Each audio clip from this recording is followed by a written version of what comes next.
In today's video, I'm going to teach you how to connect Jira to n8n. By the end of this guide, you'll have your Jira Software Cloud API linked with n8n, allowing you to seamlessly manage tasks and projects with automated workflows. So, let's dive right in and get started.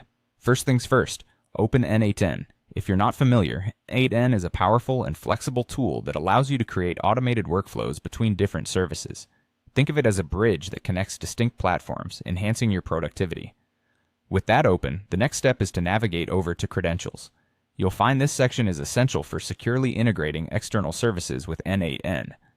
It's where you manage the information and permissions that allow n8n to interact with other APIs or applications.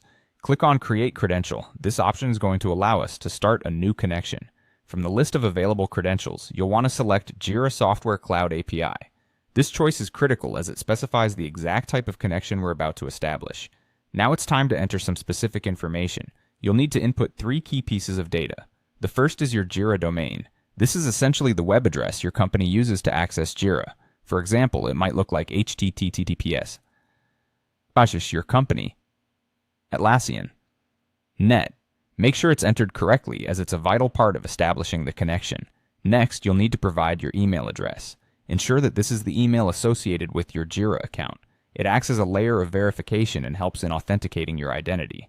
Then, you have your API token.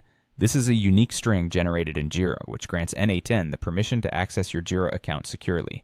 If you haven't created an API token yet, you'll need to head over to your Jira account settings and generate it under the API token section. Once you have it, paste it precisely into this field. After entering all the required information, go ahead and click Save on the credential setup. This action locks in all the details you've provided, ensuring that n8n can use them to access Jira whenever needed. With your credentials now saved, it's time to test the connection. This step is essential. It verifies that the information you've provided is correct, and that n8n can indeed communicate with your Jira account. When you see a confirmation that the connection is successful, you're all set. You've successfully connected Jira to n8n. By following these steps, you've opened up a realm of automation possibilities, linking 2 powerful platforms together. Whether you're automating task creation, tracking time logs, or integrating other tools, this connection serves as your starting point. Thank you for watching, and happy automating.